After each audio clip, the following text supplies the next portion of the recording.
Well, good morning. It's me, Kenny Polcara, your host of the party, and today is Wednesday, August 9th, 2023, and this is a little bit late because I just flew in from Las Vegas. I spent 2 days at the Money Show with Charles Payne and Mitch Rochelle and Tom Hayes and Mike Lee, and we had a really Keith Fitzgerald. We had a really great time. It was a very successful event. Next time you should consider attending. The next one's actually in Orlando in late October, so I'll be speaking there as well. In any event, today is Wednesday, August 9th, 2023. And what is it that you need to know? Well, the churn continues, right? Stocks go up on Monday, big, then they came down on Tuesday, although they did finish off their lows of the day. Moody's downgraded the smaller banks, and then they threatened to potentially downgrade 6 of the big banks. S&P, noticeably quiet, right, has said nothing.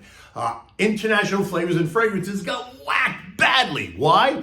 Because they played I've Got a Secret, and guess what? Investors don't like that. We'll talk about that in a minute. Oil was down yesterday morning, and then it rallied, right? The negative news out of China caused the sell-off, and then the positive news out of the U.S. caused it to rebound a little bit. The dollar is steady. Gold is testing the trendline support at 1958. And what do we have for dinner tonight? Well, we're having a vegetable paella because it's a simple dish to make, but yet it is delicious, and it serves a lot. So, sorry I missed you yesterday, but like I said, I was in Vegas at the Money Show. And in any event, what did I really miss? Well, by now you know that on Monday, stocks rallied really hard, right? After that 3-day sell-off last week. Investors gave it some thought, though, over the weekend, and they didn't appear to be phased at all. And so they took stocks higher on Monday, and off we went.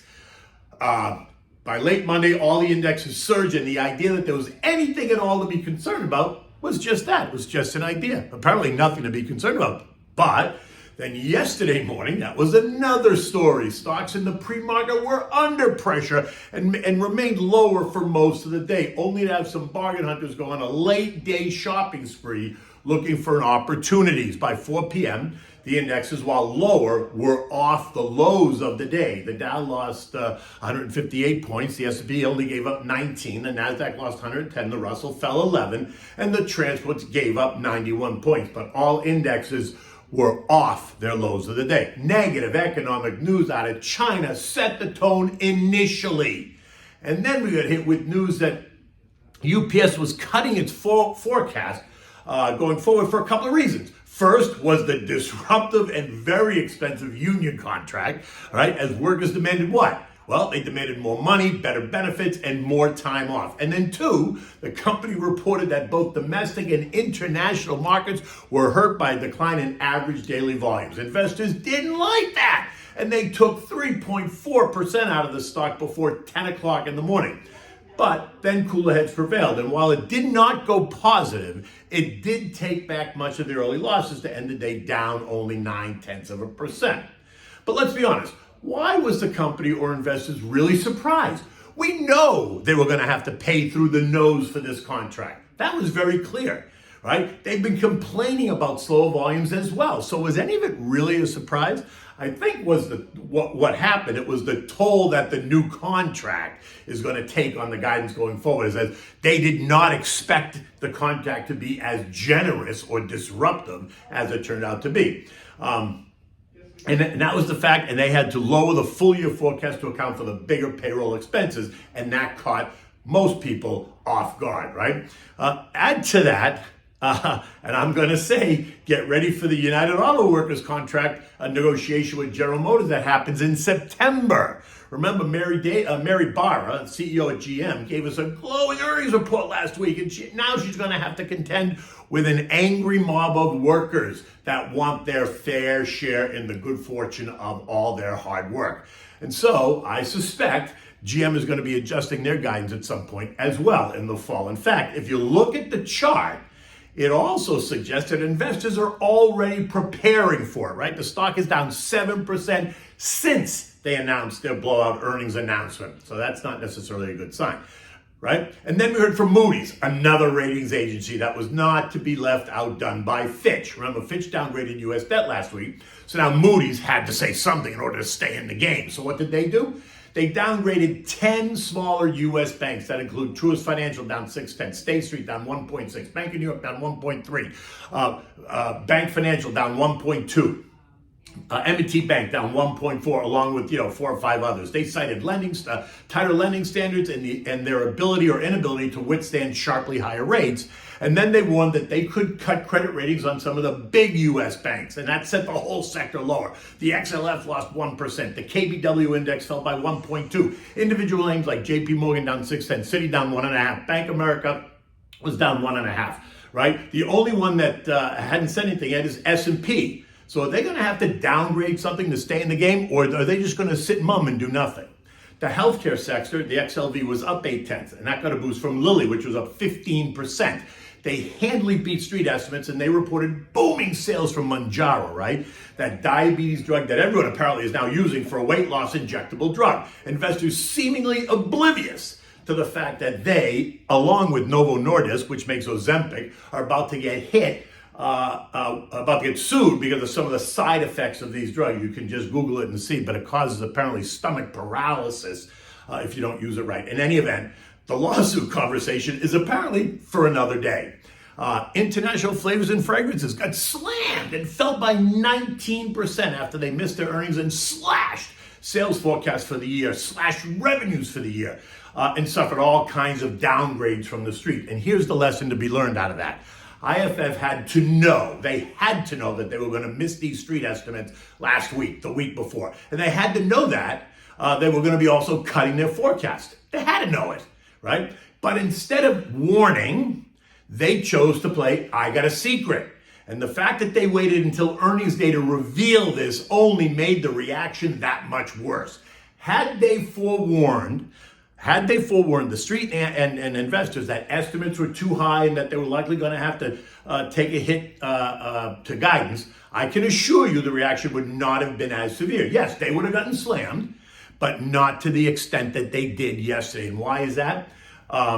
Because they played I got a secret. Now, IFF is trading at levels not seen since November of 2012. Yeah, guess what? It does yield 5%. So if you're looking for a divvy payer, there's a 5%er. Bond yields fell as prices rose. The 10-year end of the day yielding 4.02, down from 4.07 on Monday. The 2 years yielding 4.75, that's down from 4.9% on Monday. Shorter duration 3 and 6 month bills are still yielding about 5 and 5.4% annualized. Oil had a wild day, trading as high as 83.05, and as low as 79.90 before settling in at 82.75. The weakness in the morning was attributed to that weaker China data, right?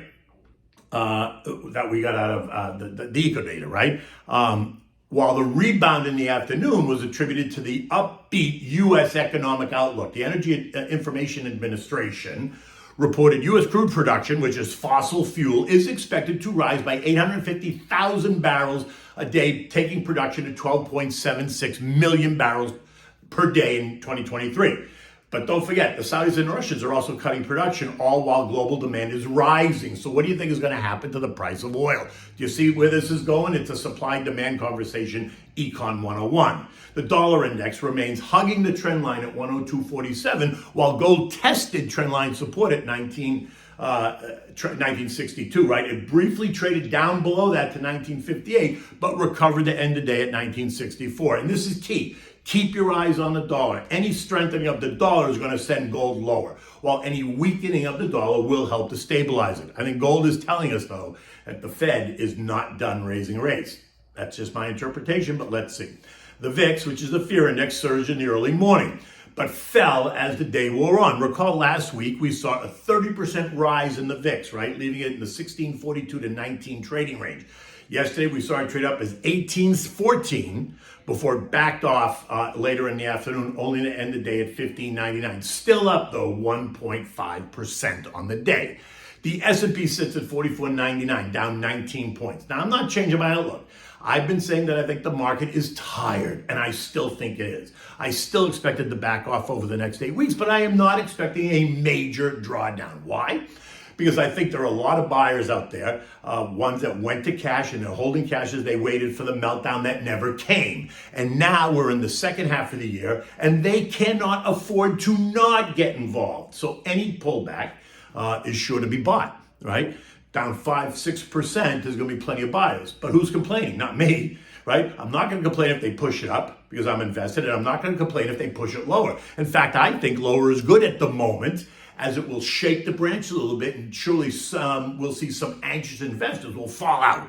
And that's going to create more opportunity for you and for me. You should not be chasing names that are running away at this point. There's plenty of opportunities in other sectors that you can add to your portfolio that will help to balance it out and stabilize it in the longer term.